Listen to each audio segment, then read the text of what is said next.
Here we go then, back with a solo Q&A, episode 189, and about 27 questions to get through. A pretty big range of topics, including things like, can you be friends with your ex, my biggest regret, ruminating fears I've got, how often I'm getting my blood work done, my new car, am I religious, and much, much more. But let's kick off with number one. What's something you recently changed your mind about? I have been pretty pessimistic the last few years about the plight of Western civilization. I think C19 stuff and some of the ridiculous way that we're going in terms of political correctness made me feel quite negative about the general trend of where the UK and the US are going. And I feel I was quite critical of the environment in general in terms of the way that you would have to spend your time. But I want to now highlight some of the areas that I genuinely think are really good. And this has come off the back of a number of different conversations, both on the podcast and off it, where in reality, the Western world is still a pretty good place to be. And while undoubtedly we've lost our minds over a lot of the political correctness, the bending of every rule and logical facts to appease the smallest of minorities and the most unique and actually quite strange factions of society, the UK is actually still a pretty amazing place to live and thrive. The environment is still mostly enabled to have good levels of freedom. You've got a lot of choice. You've got access to resources. It's mostly safe, while of course we do see a lot of the troubles and stuff like that are going on in London in terms of safety. You can have a good career in a huge range of different industries. And while taxation is far higher than I would like it to be, and you insanely have people calling for the UK to move towards a higher tax society to pay for a bigger welfare state, a bigger healthcare system, and more government spending, overall it is still set up for individuals to progress and to be able to do well. Equally, if society is actually going to shit, on the bright side, and people around you are getting weaker and stupider and more reliant on the state, then actually it's easier to stand out. And that's something I talked to Elliot Wise about just before Christmas time.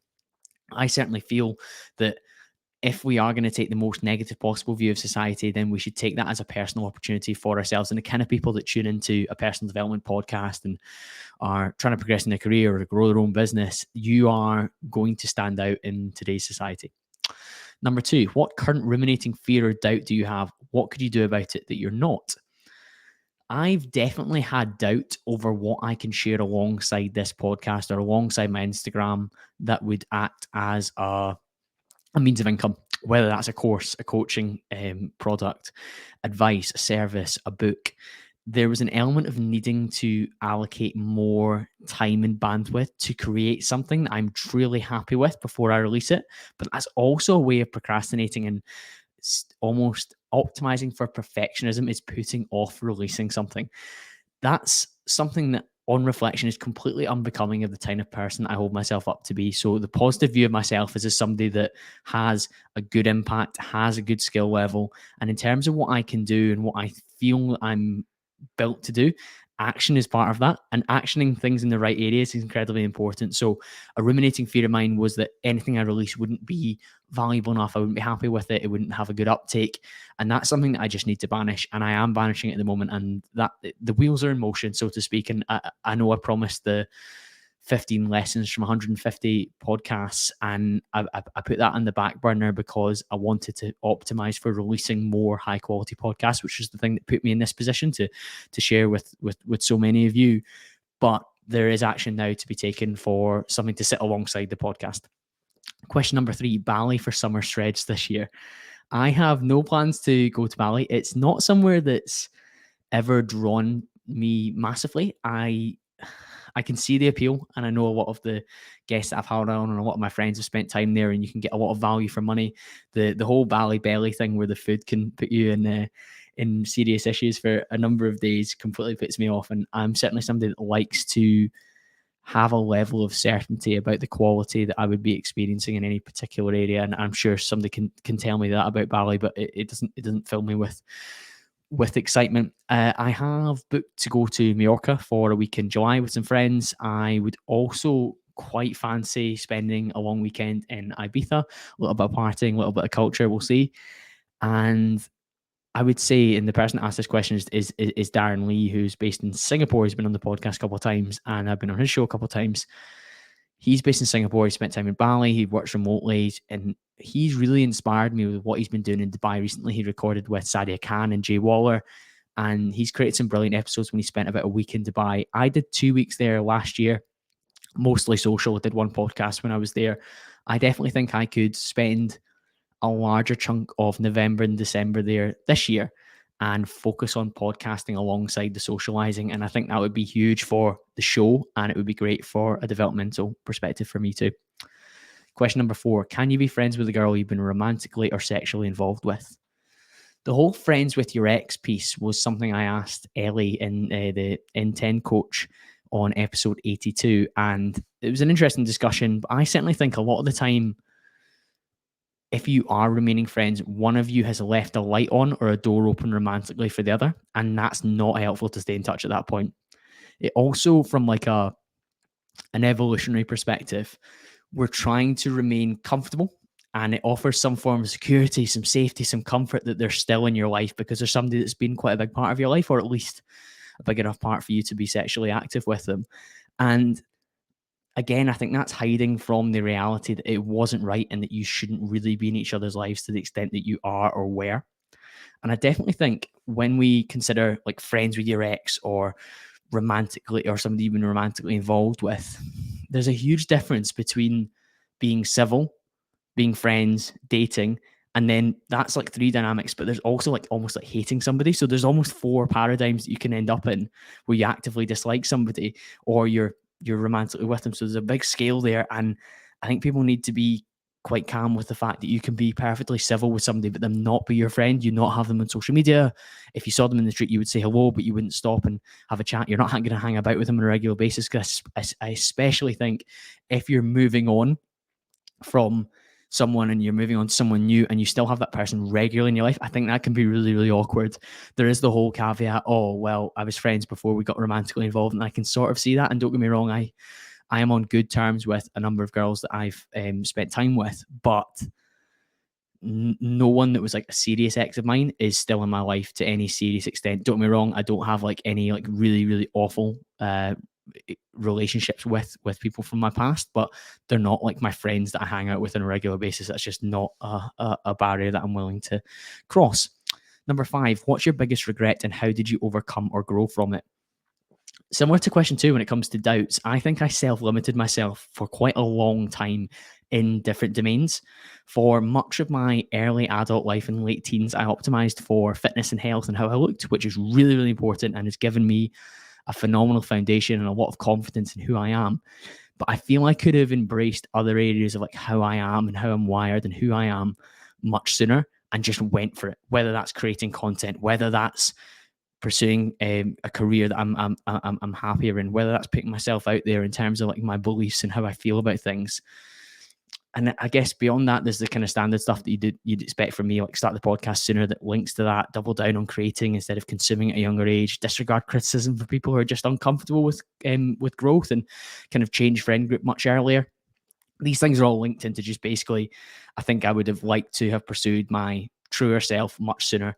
And while I'm reaping a lot of rewards at the age of 30, and I think the last few years have really started to compound recently, I wish I'd done some of it sooner. I guess that's the thing.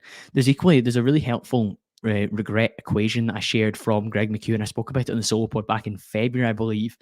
And this regret equation is as follows: regret plus hope plus action equals change. Because I think it's so important, after a regret, you do something about it. So here's how to use this equation and put regret to work in your life. Number 1, name a specific regret. Look at the gap between the regret and what you wished you would have done instead. Number 2, realize there's time and action and space to change. Perhaps you can't undo your past, but you can use past mistakes to become better in the future. So learn the lesson. And number 3, take immediate action. It's all well and good knowing what the regret was. It's all well and good knowing the thing that you would do differently, but use the space that you have to reorganize and reprioritize. Do not delay in the slightest, and this can lead to future regret if you choose to delay. He kind of summarizes that quite nicely. Whatever's happened to you in life, whatever hardship, whatever pain, whatever regret, these things pale compared to the power you have moving forward to choose what to do next. I love that. I love anything that empowers you off the back of a difficult experience. Number 6, can you have work-life balance and be in the top 1% of your field? Physical balance, yes, but not mental balance. By that, I mean how you spend your time can be relatively balanced, and you can use things like time boxing, which I learned from Neo Real. You can use to-do lists, you can have switch off periods, you can try and be present in the moment. However, mentally, the presence piece is still difficult, because while you can structure where you are physically and you can be away from work, or you can be away from that area of your field that you're trying to optimize in, you're never going to be entirely switched off to that. You're definitely going to have moments. So, like, I'll be playing golf later this afternoon, and I'll be thinking about little things with the podcast, little things with the deal that I'm working on in work that I know I might try and position something differently this week. These things just crop up. And while journaling and brain dumping and things like that have definitely helped me, they're not foolproof. So I think to be in the top 1% of your field, there's a relative level of obsession or drive that overlaps at all times about that little thing in the back of your head that keeps you going. Because for me, the podcast in the top 1%, that's like an incredible statistic. Of course, I'm thinking about it when I should be doing other things. Of course, I'm thinking about it at other moments. That's just natural. And while I do try and pull myself into the present moment and what I'm focusing on, it does crop up to some extent. Equally, like, I would guess from a natural perspective, I'm probably in the top 1% of like muscle and leanness for my height and my size. And of course, I think about the gym, I think about training, I think about nutrition as a large part of my day as well. So, like, while it's not a constant, it's still buzzing away in the background at some point. Quick drink, and we'll move on to question number 7. This is an interesting one for people that are looking to be more precise or articulate in their speech. Number 7, what words did you filter out from constantly listening back to your own podcast and critiquing? For those that don't know, I continue to this day to listen back to each episode that goes out, and I try and filter out those words that I use as filler words that don't add value to the listener, that just are filler words and unnecessary. I try and think about how I position my questions. And one of the immediate words that I removed was obviously. A lot of the time when you're assuming that somebody knows something, so I could say, obviously, I've been podcasting for 3 years. Now, some of you know that, of course you do, but many of you are new listeners, which is amazing. So to say, like, obviously I've been podcasting for 3 years, it's just a filler word that doesn't serve, because it's not actually obvious. And you hear it quite a lot when someone is slightly nervous and not being the most articulate they could be. Other words that I look to remove, things like yeah. So when acknowledging a point from a guest, it's better for the listener experience for you to nod, particularly in an online recording, because there's a tiny interruption compared to in person. So where if I'm in a studio, and I've got an episode coming up with a gentleman called Ned Phillips, and we actually spoke about that at the start of the podcast, and we were kind of vibing off each other and bouncing back and forth. There was a lot of energy in the room.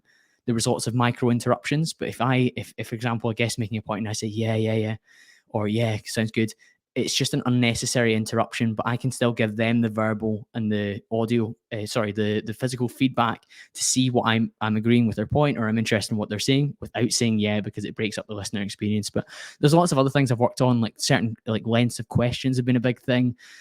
Knowing not to expand on questions too much and just to bounce straight back, that's all been important too. So when I'm listening back, I'm always critiquing on how I can be a better host, and that has definitely been the case over the last 3 years. Number 8, how often are you getting your bloods done?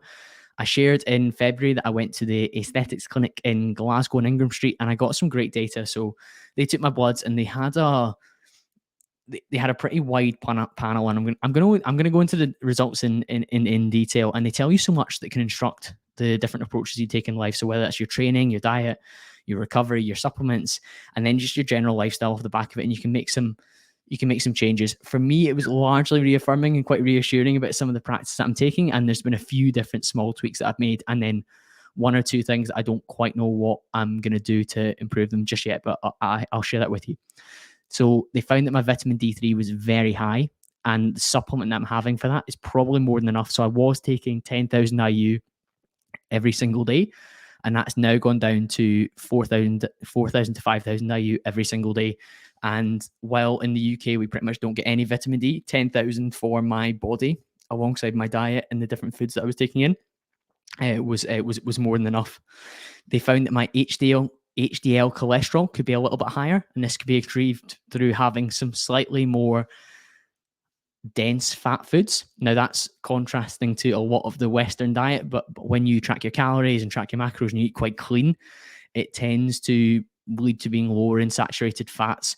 So my overall cholesterol is good, but my HDL cholesterol could be a little bit higher. They found that my ferritin and my iron is in the high side, and this can be a sign of inflammation, and it's likely caused by pretty intense training and my body recovering. Now, they took my bloods on a Friday and I trained the legs the night before. So your inflammation is probably going to be its highest after a particularly taxing training session. So that wasn't a sign to be worried about. If that was somebody that was quite sedentary and their ferritin and their iron was extremely high and they weren't supplementing for it and they weren't training particularly hard, that would be more of a red flag. My creatine was showed as extremely high because I was taking obviously 5 grams. I say obviously, goodness me, after I just told you not to say that. I take 5 grams a day of creatine every day. And if this was high and I wasn't supplementing for it and I was just getting that through natural sources, that would probably flag some kidney issues. But my body is dealing well with the exogenous intake of creatine. Vitamin B12, although I don't directly supplement for this, a good diet should have that quite high. And it meant that I have typically I drink one Monster Ultra most days on training days anyway, so 5 days a week. And there is vitamin B12 within that. So I was actually at a high level without naturally supplementing that through like a daily oral supplement. The testosterone results were the most interesting as well. So my testosterone was at 23.9 nanomoles per liter, which is in range for a male of 30 years of age. And importantly, within that, my free testosterone, meaning the test levels that I have are being utilized relatively effectively, was 64%. Now, 23.9 nanomoles per liter is not super high. It's definitely not super low, but I definitely think as I age, there's the consideration that you want to make sure that that stays at the highest possible level. So I do a lot of things to naturally keep my testosterone high, but I definitely think as men get older in the current environment that we live in with a lot of potential sources that induce estrogen, I will consider things like TRT in the future. And that's where tests like this and clinics like that will probably go in the future, in my opinion. And last but not least, my thyroid function was really good as well, but my FT4 thyroid is very, very high. And this actually indicates that I have a well above average metabolic rate because my FT3, is fairly standard. Basically, my calorie burn at rest because of my body and because of my metabolism is extremely high, and I'm burning a lot of calories, which is probably in line with what a lot of people know from when I've dieted over the years. I did the photo shoot for MTN 12-week peak last year. I was eating like 2,900 calories, which is just abnormal for somebody of my height and weight. But given that I've got a relatively high level of muscle and I've got a high metabolic rate, that can be the case. Question number 9. I was surprised how liberal you sounded on mushrooms when you talked with Matt Kelly. What are your thoughts on legalization? I'm surprisingly liberal for some people on these things, and I have a funny framework that I shared on that episode. I asked listeners to consider that every single drug out there didn't exist, and then the next day they were all invented. So mushrooms, alcohol, LSD, MDMA, cocaine, heroin, marijuana, whatever it is, they were all invented the next day, and there was no societal norms, no legislation, no real cost or understanding of what they were all worth. And I truly think that people would take a radically different approach to the substances that they choose to take at different times. Now, of course, I've named heroin there. Nobody would, in their right mind, would choose to take that because of the addictive nature of it and the kind of destructive path that it leads to. But I also think that you probably wouldn't get involved with alcohol or cigarettes in the same way that we have done over the past couple of centuries because of the after effects of many of those things. The only reason those are included are because they are legal and the government makes taxation from it. So I'm very open to the evolving holistic health industry beyond the current medical system. I think mushrooms are going to play a big role, not just in physical health and healing, but also in mental health and clarity and mindset.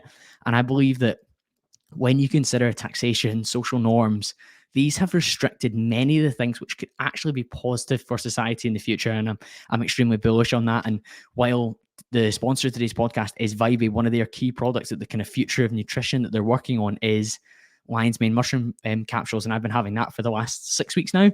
And I feel great using it. So I'm extremely open-minded on mushrooms or other holistic health or other substances that potentially have help. Like I have looked at particular guests who speak about ketamine therapy, and while I don't have any experience in that area, I have seen people being used for PTSD, for ex-veterans. So I'm very interested in all the different things that can happen in the future, which are kind of outside of the typical scope of medical practice.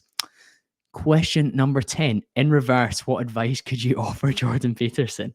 Having taken so much from him, it's a pretty funny thought to be sharing something I could help him with. But when I was speaking with Mark Walsh in a recent episode about embodiment, we spoke about posture, and that is probably one of the pieces of Jordan's advice that is physical rather than mental. And he speaks about stand up straight with your shoulders back. And that's very valuable in terms of posture. But I think I would recommend Jordan do something more physical for himself as well. So I haven't really heard him talk about his exercise regime, particularly on his return to health.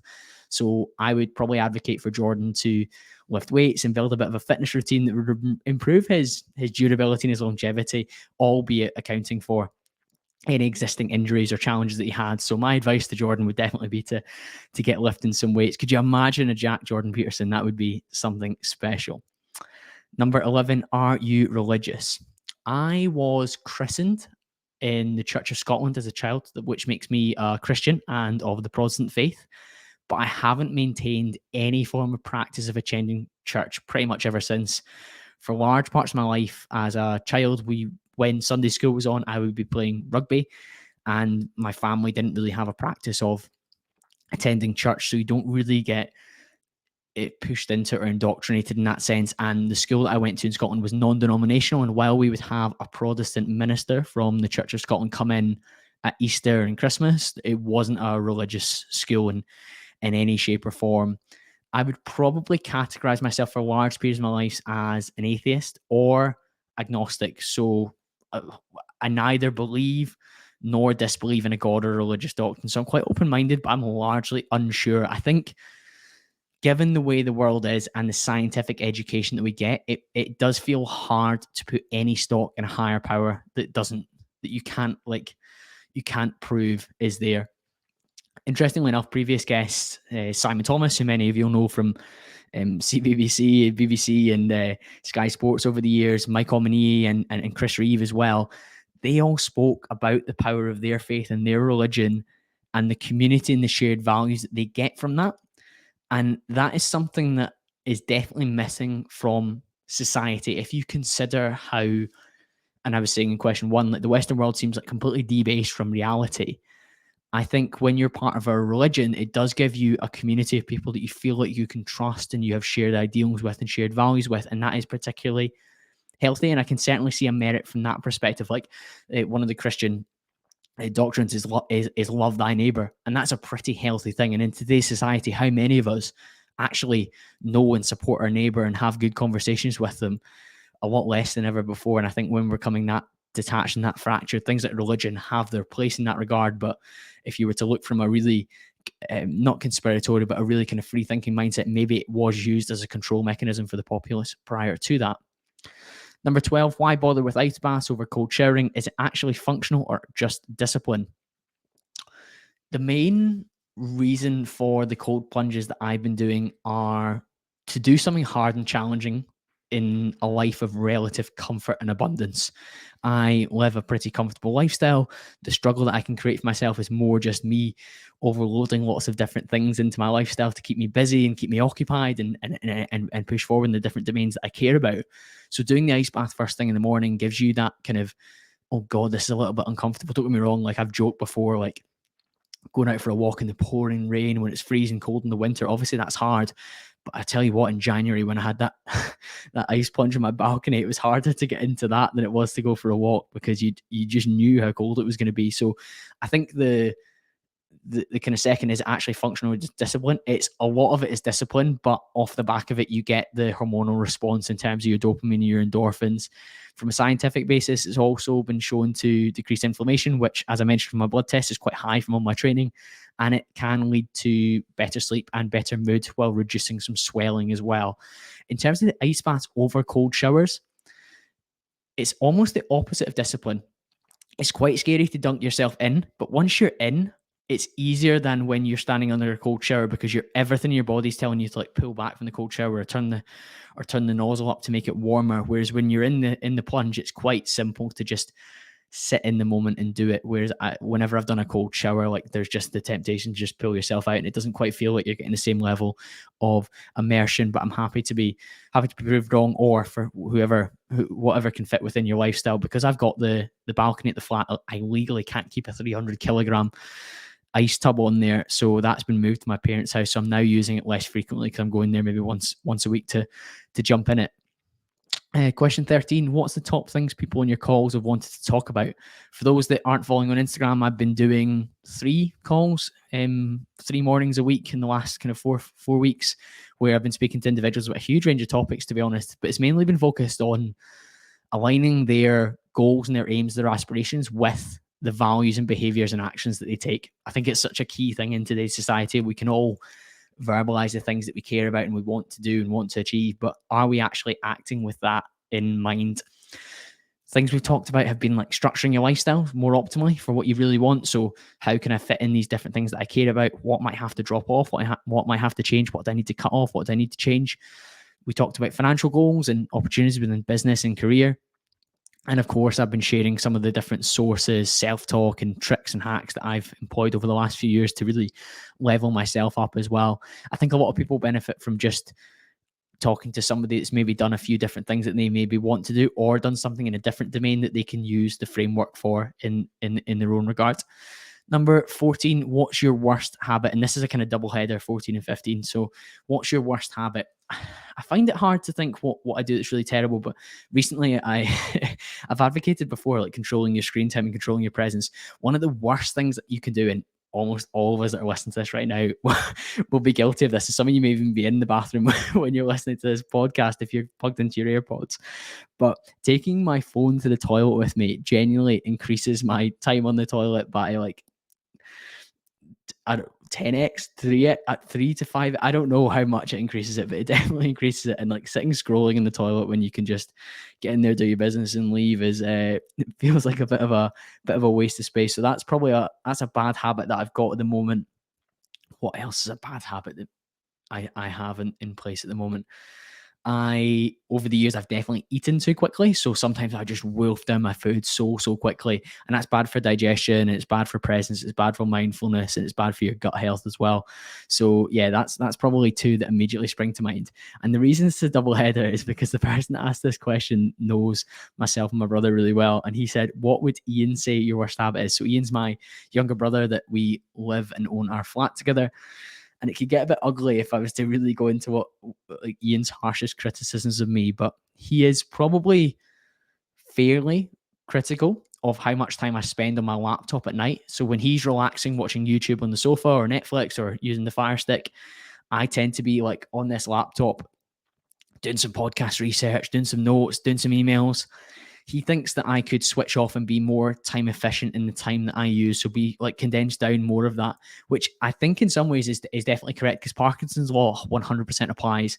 You can expand the work into the time that you give it, and you can never be done. Like the work that would go into growing a show like this one and creating the episodes, it could never be done. I could scale to 5 episodes a week, and then the work is never over.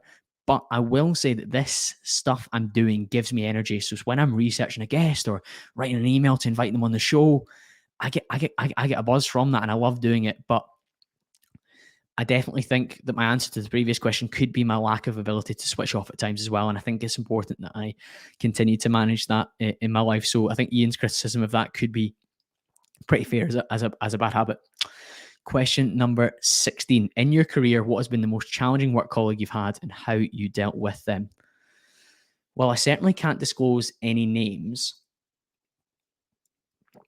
It certainly took me a while with different colleagues to understand and accept that some people don't care as much as you do.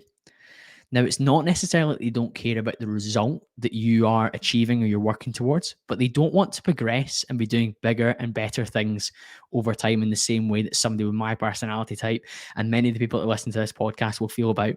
So if you, or if for example, if me as a salesperson brings in a new, exciting contract of a bigger size and scale that requires a bit of an ingenuitive approach, you are actively intimidating and causing discomfort to some of the people you work with. You're dragging them out of their comfort zone. You're making them do something new and different that's outside of what they've done for their day job for the last however many years. And I think it's really important to remember that some individuals aren't as passionate about progress as you are. You'll work alongside people that just want to clock in, do the minimum to get paid what they get paid, and crack on. And they care far more about other areas of their life, or they're quite happy to coast as much as possible. So if the CEO says it's a bank holiday on Monday, everyone finished at 2:30 on the Friday, they are buzzing. Whereas I'm sometimes worried, like, shit, I don't know if I'm going to be able to get enough work done. Obviously, you embrace the holiday and you use it, but there's a lot to be said for understanding that individuals around you aren't going to be wired in exactly the same way as you. So in terms of dealing with that, I identify this as the case, and I just try and work alongside people appropriately. Don't expect the same standard that you expect from yourself.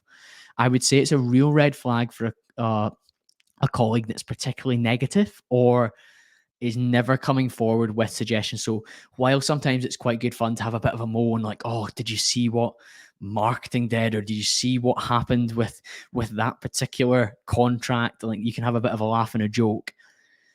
It's important that you bring forward solutions off the back of that. And while you can't be too positive and happy-go-lucky, you need to move forward off the back of these things and come up with solutions and alternative ways of working. So I don't like working with colleagues that are particularly negative and don't bring forward solutions, and they're very like, woe is me or victim mindset.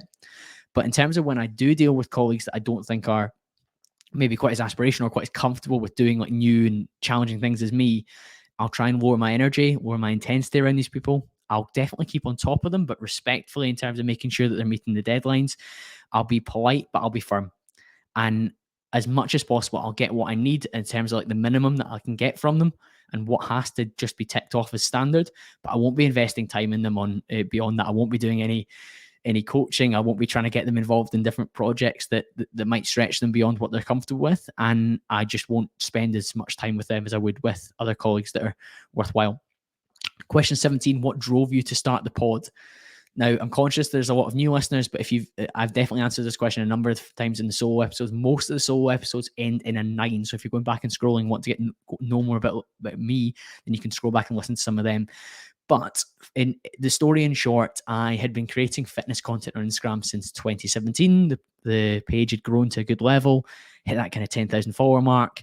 We're still traveling all over the UK to see my clients in Liverpool, Manchester, Birmingham, Cheltenham, London, and getting in really good shape and staying in really good shape. And in 2019, I did 5 or 6 different guest appearances at the start of the year on different podcasts. And after each one, I was sharing it with Instagram stories and saying, oh, I've just been on this show.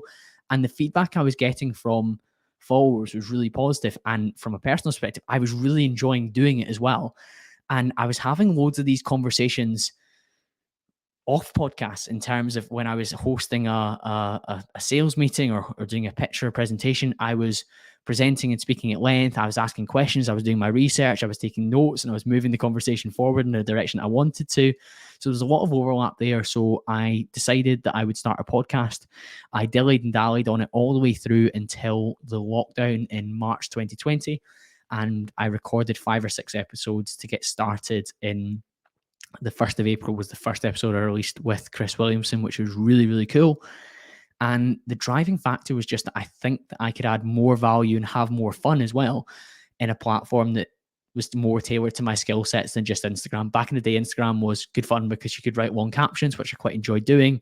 You put up a slightly shredded photo or a photo of you training or eating, and it does okay, and you could provide some value. But I think I can provide a lot more through the podcast, and I think that's come to fruition. Number 18, what inspired you to start boxing, and do you see yourself training for a fight? Again, this was answered on my last solo podcast, but I didn't answer the aspect about a fight, so we'll go into it just now. I think I've looked physically capable for quite a long time. I've probably been in excellent shape since about 2014, but I haven't played a physical sport like rugby since I was 19, so that would have been like 2012, something like that. That was probably the last rugby match that I played. And in modern society, where we have gotten a bit soft and we've moved away from some of the traditional values that we had, I think as a man, it is important I should feel like I have the ability to defend myself and be able to move with intent and purpose and potentially be relatively strong and dangerous if I needed to be. And that's maybe influenced by conversations I've had both on the podcast with people like Nathaniel Collins and Richard Dixon. But I just think that's the way that society is moving in terms of men should have a level of capability, and I hope we get back towards that, and I need to set an example for myself to do so. The interesting thing about training for any sport or any domain in life is that it's never really done. So I've been doing lifting weights now for 15, 16 years maybe, and you're never finished.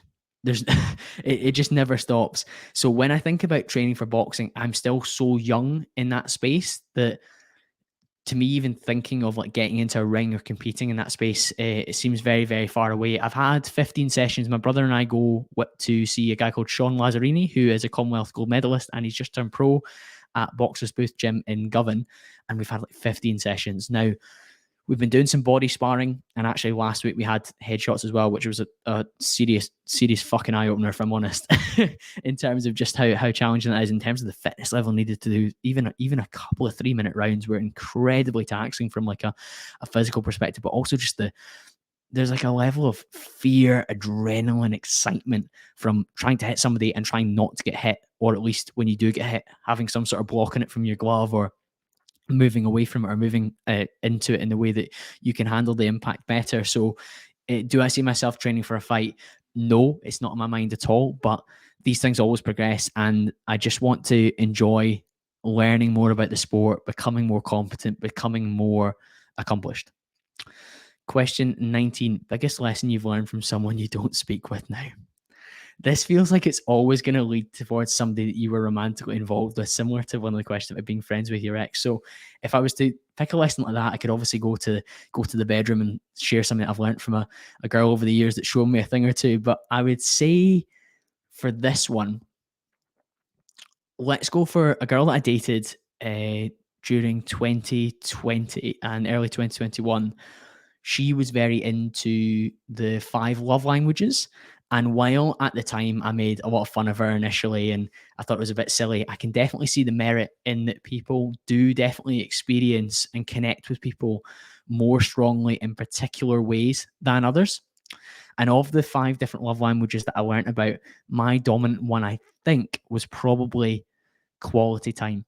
So when I'm with somebody and I'm investing time in them and being hyper present and being engaged, I really value me giving that to somebody, but I also value getting that in return because it feels like you're connecting on a deeper level and that you're a priority for them and that they're a priority for me. So I think the business lesson I've learned from someone I no longer speak to is that my love language and the way that I connect with people is through quality time. And that's probably not even just romantically as well. But if I spent time with you and I'm fully with you, fully engaged, then it's probably because I value you as a person. Question number 20. Do you miss your golf or still loving the new car?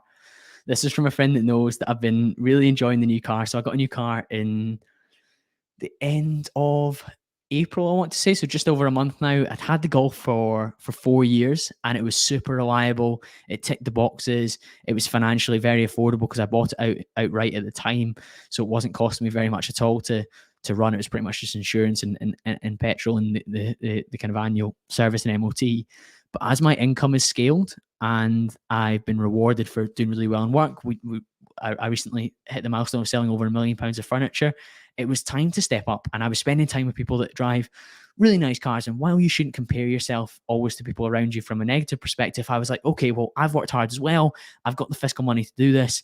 I've maybe been like holding myself back in this regard. Let's just enjoy it. So I'm definitely enjoying the buzz of the new car. The kind of feel of the more powerful engine is certainly very cool. It's a lot more sporty in that regard, and the sleek kind of aggressive aesthetic of the front of it is very cool. But the pièce de resistance is 100% the pan roof, because as the weather's been good, I was driving back from the gym this morning before recording this. Sun's out, the roof was back, and I was like, yeah, this feels really good, and it's not worn off yet. I know everyone hedonically adapts, so in whatever period of time, it will at some point turn into just my car. But it's been very fun to start with, and I like the look and aesthetic of it. And I think for me, it's going to be quite timeless, I would say, hopefully. But never say never. I'm sure there'll be some point in the future when I demand an upgrade on myself. Question number 21. Would you interview a porn star? I'm absolutely open to it, but it would have to be one who had some form of perspective or wisdom to share and they could communicate that articulately. I think that's one of the golden rules for any guest that comes on. You can get somebody that's lived an incredible life, done some really interesting abstract things, and has something to share. But if they aren't able to tell you why or how, then they're not going to bring value to the people that choose to spend their time listening to this. Question 22, when can you do a Glasgow Fresh and Fit podcast? I guess that links to the last question, because a lot of the time the Fresh and Fit guys are getting on like porn stars or OnlyFans girls that they're talking about. But for those that don't know, there's been a huge rise in popularity of manosphere style content with a panel of male creators like the guys from Fresh and Fit, and then some of the special guests they have on, and then a host of what I would call pretty random girls who have like a variety of different backgrounds, and I think they take applications for the show. It's very much an entertainment-led show, and while I hope you've been entertained during this conversation, I wouldn't say my podcast is purely optimizing for humor or for entertainment. It's very much kind of edutainment, so it's primarily an informative podcast. And with things like Fresh and Fit, a lot of the kudos and the hype comes from guys dunking on the girls in the panel that maybe are a bit more promiscuous, they're a bit more morally questionable, they've got pretty unusual values, and guys are kind of like berating them for like how they're behaving. And I don't really think that's where my show is going. And while if I was asked to co-host or become a guest on one of those shows, I would definitely consider it and appear on it. I don't think my style of show is going in that direction. So I'd be surprised if you see me doing a Fresh and Fit podcast, CamBro style episode, albeit I'm sure the guys from Fresh and Fit would be very interesting guests to speak to and ask questions of. I don't think I would do that style of episode with me and another bunch of guys and a bunch of girls kind of talking. Question 23, what's your biggest podcast regret? Number one has got to be not starting early enough. Like, imagine I'd started when I had the intention to in early 2019. I would have done another year of episodes. I would have had another year of practice. I'd be another year down the line. I would have improved in that regard. Now, there's definitely bits and pieces throughout the podcast journey that I could have done better from a production perspective. But I always try and remember that everything that I've done at this point, recording episode 189 on the 27th of May, 2023, has led me to this point. And it's in a good spot. It's in a really good place. Like, there's more listeners than there's ever been before. There's more engagement than there's ever been before. I've created more value. I've spoken to guests that I couldn't believe I've got to speak to that have one, been amazing for me to speak to, but two, have shared so much wisdom with the guest. Like, if somebody and recently when the podcast seen like a big bump in listens and subscribers, the archive has seen a big bump as well, because people go back and they check out some of these listens, some of the guests I've had on. They're like, oh, I can't believe you've spoken to Near Real, or I can't believe you spoke to Thomas Erickson or Simon Thomas or whoever it is. People will find something back there that's a topic that they're interested in, and they'll get value from that. So while I regret not starting earlier, and while there's a few different things that I could have done better, and maybe I should have invested in this particular microphone that I'm recording on 6 months earlier, or maybe I should have moved on to StreamYard from Zoom earlier, or maybe I should have spent more money on my thumbnails and my clips when I could have grown it faster. That's kind of by the by. And now moving forward, I've just got to make sure that I don't leave anything on the table, and I don't have any regrets moving forward, because I genuinely believe that it's still massively underdeveloped. And if you're enjoying this, thank you so much for being here and showing the support, because I still think if you're joining now in episode 500, 600, 650, 700, you're going to be like, oh, like I'm a CamBro OG, and that's really cool. Number 24, gym-related question. Have you ever thought about steroids? And if so, would you take? I have definitely answered similar questions to this before, but happy to do so again. As I said, a lot of new listeners have joined. I absolutely considered steroids when I was more focused on bodybuilding. I feel like I've been relatively close to my natural potential for a couple of years now. I think that's shown by photos of me at my leanest in 2019, and then last year for the 12-week peak photo shoot. So I did 2 photo shoots both those years, and the photos are, I'm slightly more muscular in the 2022 ones than I am in the 2019 ones, but not massively. So when I was like quite focused on that in like kind of 2018, 2019, I was definitely training with people that were taking enhancements and pushing their physiques to a greater level. And it does turn your head. It does excite you. But the health considerations for me beyond just adding a little bit of muscle weren't worth it, in particular the fertility risks and the different variables that you need to consider alongside it in terms of more regular blood work, bigger focus on blocking the estrogen so you don't get some of the side effects like acne, hair loss, gyno in your nipples. I mean, these are all big risks that for me didn't seem worth it when already I'm quite comfortable and quite happy with my physique, albeit it didn't compare to the guys that were obviously considerably bigger than me. As a kind of add on to that though, I do think from a research perspective, I did a lot of research in the area to understand what I might consider, what I would do, how I would do it. I learned a lot from people like TM Cycle, so I've been fortunate to have on the podcast twice now. I've had Dr. Dean St. Martin on the podcast as well. And while I was well past considering using steroids myself by the time I had those conversations, I still think putting that information out there was a responsible thing to do for my audience, for people that would consider it, because there are still young guys that are like bashing oral only cycles. And I'm thinking, wow, like the information out there is so much better than it used to be, and you're still endangering your liver and your kidneys in the way that you're doing. Please do take on board that information. Alongside that, I mentioned my own testosterone results. I think, what did I say, 23.9 nanomoles per liter. As you age and that declines, I would consider TRT, which some people consider to be steroids, but for me, that would be like a health treatment or a longevity treatment to use some form of testosterone replacement therapy in the future. And I'm completely open-minded to that. Quick drink, and then we've got 3 questions to go.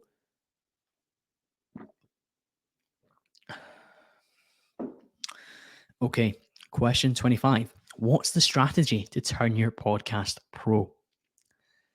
I see increased frequency as the main route to really scaling, but that has to include maintaining the quality as well. So it's all well and good me going to 2 a week every week or 3 a week every week, but if you didn't still have the same quality of guests and the same quality of production and the same level of research and questions that I was able to ask, then I would be disappointed with that. I've invested pretty heavily into clips. I've got a brilliant editor who pulls those together for me. They're great on shorts, on reels, on TikTok, and I've also put some money into the thumbnails for YouTube and the kind of promotional image that I post on Instagram stories each time the episode goes out. The money that I spend on the studio episodes is obviously what I would consider like a pro level production. And even like just recording this today, I'm on like a Shure M7 mic and I've got a good quality webcam and I'm using StreamYard. That is all relatively pro. Like the guys that are doing online podcasts are using a pretty similar setup to me. The guys that are going into studios are using a relatively similar setup to me as well. I think if you were super serious, you look at like Diary of a CEO or you guys mentioned the Fresh and Fit podcast as a question. These guys record every episode in a high quality studio. They fly their guests in from all over the world. That is obviously pro on a different level. But on a personal note, I'm always trying to improve as a host to be a professional host. So my guests will regularly say to me either on air or off air about how strong my research was and thank me for engaging. Like I've got a guy called Will Storr coming out on next Sunday, and he's written, I think, 6 published books, and 2 of them I had gone so deep on in order to have the best quality conversation with him. And off air, he was like, wow, that was really good. And that feels great because he's done some top podcasts in recent years. So to get there is really important. So I feel like from a pro perspective, I'm doing everything that I can to be a professional host and try and be up there at the level of many hosts that are full-time doing this. But in terms of like the strategy to turn your podcast pro, would just be continued investment. I mentioned that piece about going to Dubai November, December and doing some of the bigger guests in studios where they're probably more inclined to come on your show then because you've put on a bit of a kind of show or platform for them. That would be something I would definitely consider. Now, number 26, take career finances out of it. Which topic would you like to deep study that interests you most? This topic intrigues but also scares the life out of me, and that is evolutionary psychology and just how much our genetics shape us. I mentioned next week's guest is Will Storr, and he explains in The Status Game just how much humans are driven by status. And even when we sometimes think we aren't considering it, that we're actually all still competing from an evolutionary perspective. In our heads, we're still just like, right, I need to go and like improve. I need to get better. I need to progress. So it would be definitely cool to study evolutionary psychology. I spoke a little bit about evolutionary psychology from a dating perspective with Ellie on episode 182. But if I was to do that full time and there was no kind of cost associated with it and no kind of time associated with it as well, then I think that would be a pretty cool area to go into, because understanding our programming is both frightening, but also I would say empowering to some extent too. Final question, 27. Is it hard to stay focused on your career when the podcast is growing like it is now? I mentioned there's a lot of new listeners, and thank you to everyone that's joined, but also thank you to the guys that have been around for a while. I appreciate I appreciate you guys so much. I haven't found it hard to keep my eye on my career whatsoever, because once again I've been promoted and recognized for what I've been able to do within the role. I've fiscally doubled my income since I joined this business 2 years ago, and I've felt tremendous fulfillment from building something within the business that is recognized as being run in a really skillful way, utilizing my skill sets. I personally have sold over £1 million in furniture, so that feels fucking cool to hit that milestone.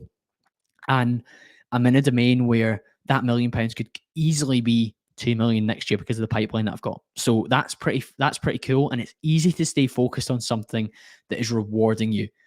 Importantly, the podcast is a huge focus, but it's not taking over anything else. Like, for example, I recorded on Thursday. I took annual leave and I recorded 2 podcasts, one with Will Store, one with Joe Woodhouse. And I spent the middle of it, so I was at 11 and 3 o'clock. And then in the middle of the day, I was doing outreach. I was writing my show notes. I was picking my titles from upcoming episodes, and I was emailing the next kind of running bank of guests. That was like a working day, but I had to take annual leave to do it. So it's not as if I was just naturally putting my actual work on the back burner. I physically had to take the time off work to do that. So work's not taking a backseat. I just have to use my time very, very efficiently. And the podcast, while it's growing, it's still an infant and a minnow in comparison to what it would need to be if it was to be the full-time thing. But that's us through all 27 questions. Thank you so much for your support. I know you guys tend to enjoy these solo ones every 10. And if you're new here, please do make sure you've hit the subscribe or the follow button. And if you are enjoying it, hit the 5-star rating on Apple Podcasts or on Spotify. A little personal target I've not really told anyone about is that I would like to hit 300 5-star ratings on Spotify, of which I think at the time of recording I'm on 295. So I'm very close. So if 5 of you can hover your finger that way, that'd be great. And I'm on 187 on Apple Podcasts, and I would love to hit 200. The aim is to do that by early June. So when you listen to this, see if you can be a part of that, and that would be absolutely massive. I love doing this podcast. I've got so much exciting stuff coming. Will Store next week, Ned Phillips, Joe Woodhouse, who's a family wealth advisor, and even some interesting guests on steroids again as well. So there's so much to come, and I'm glad that you're all part of it. I will speak to you all again very, very soon.